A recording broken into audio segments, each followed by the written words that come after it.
Hello and happy Thursday, everyone. Happy Friday Eve. I'm Coy Wire. This is CNN 10, where I tell you the what, letting you decide what to think. I have your 10 minutes of news for March 19th. Thank you for making us a part of your day. Let's prepare for liftoff. We begin about 250 miles above the Earth, where a pair of astronauts aboard the International Space Station have successfully completed a pair of spacewalks. Spacewalks, or extravehicular activities, allow astronauts to conduct experiments, perform repairs, or test new equipment outside the ISS. Astronauts Jessica Meir and Chris Williams ventured outside for roughly 6.5 hours Wednesday morning to help install new rollout solar arrays, which will augment the aging ISS arrays by providing a significant boost to the existing power system.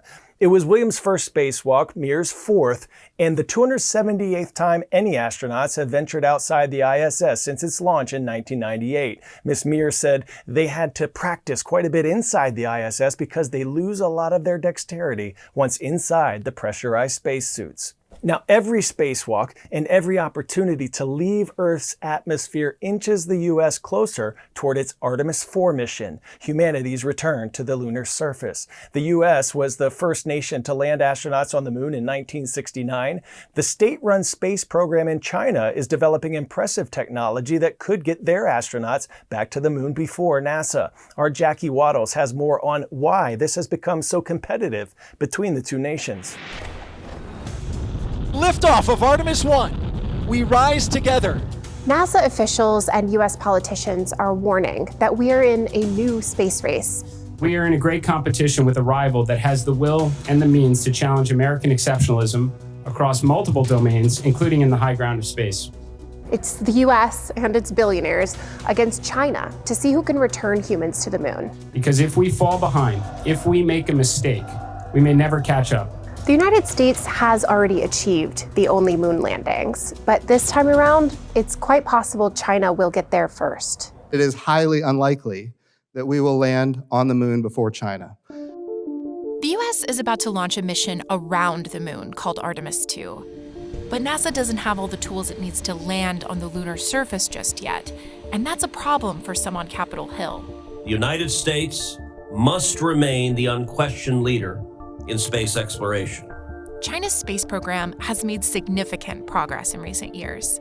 The country says it's aiming to land astronauts on the moon by 2030, and the country usually hits its deadlines. NASA's goal here is not to repeat the flags and footprints missions of the Apollo era, but to develop the technology so that people can live and work on the moon. But that, of course, requires funding space exploration in the long term. These missions are far more complex than just sending humans to low Earth orbit, as we did with the Space Shuttle and with SpaceX's Crew Dragon now. And it remains to be seen whether America will maintain the political and economic will that it takes to foot the bill.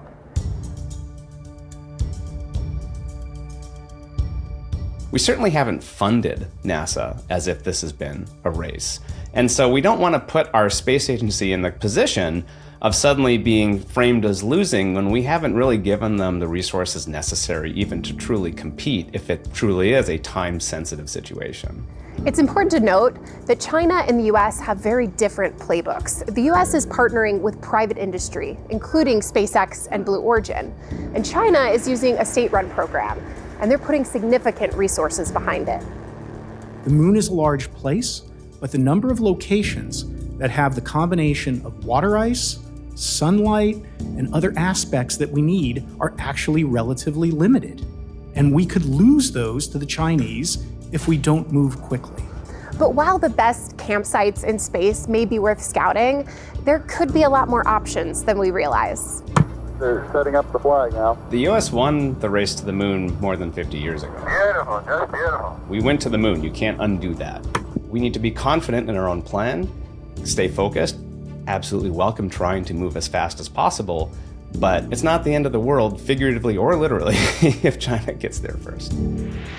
Did any of you see or hear the massive meteor that streaked through the skies over Ohio and Pennsylvania Tuesday morning? Weighing roughly 14,000 pounds, the fireball was moving so fast it triggered a sonic boom, heard from Ohio to Kentucky. NASA says the 6-foot space rock was traveling 40,000 miles per hour when it entered Earth's atmosphere over Lake Erie. Some residents thought there was an earthquake or an explosion, but it was this sonic boom, which occurs when an object travels through the air faster than the speed of sound, approximately 750 miles per hour. It broke apart over Medina, Ohio, releasing a burst of energy equal to about 250 tons of TNT. The boom was heard up to 600 miles away. Scientists call it a bolide, which is a meteor that explodes midair. Experts say they actually happen all the time, just rarely in the daylight and over such populated areas. Now to an update on the ongoing energy crisis in Cuba. Parts of the island are recovering from a nationwide blackout that lasted more than 24 hours following a complete collapse of the country's electrical grid. These blackouts have intensified lately due to the U.S. oil blockade, which has effectively cut off the island's main fuel supply. Our Patrick Ottman is on the ground in the capital of Havana with an update. After more than 24 hours of an island-wide blackout, power is coming back to many parts of Havana. Still, there are other parts of the city, many parts of the island that are still without any electricity.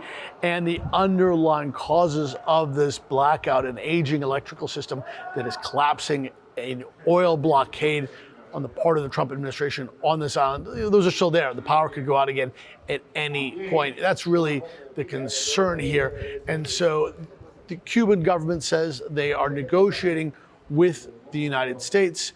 They are trying to work out some kind of deal, but we've heard Donald Trump say that he plans on taking Cuba, essentially being the one to call the shots here, and Secretary of State Marco Rubio say that, in his opinion, the officials in charge of this island are unable to resolve the problems that they have here and that they need to leave.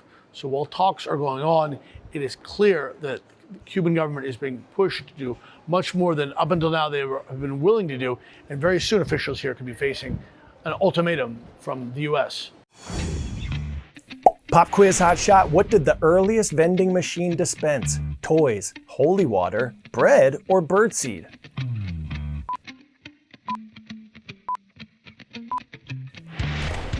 If you said holy water, bless your heart.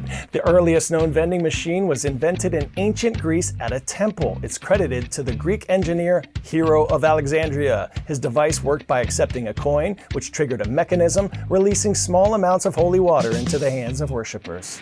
If you've ever been to Japan, you know they have arguably the coolest vending machines on the planet. I've been there a handful of times and you can get everything from sushi to gyoza, fried chicken. The machines are iconic and big business, but some beverage companies are saying they're going to start taking their vending machines off the streets. Our Hanako Montgomery has more on the why. Japan's iconic vending machines are in big trouble.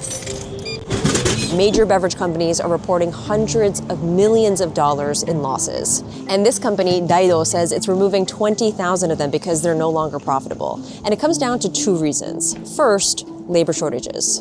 There are millions of these machines across Japan, and they need constant restocking and maintenance. But there aren't enough workers to keep them running. Second, price hikes. Rising costs for raw materials mean drinks inside these machines are getting more expensive. And consumers are noticing. Some drinks now cost nearly 50% more than what they did before the pandemic. So people are instead heading here to convenience stores or drugstores where the exact same drink can be sold cheaper.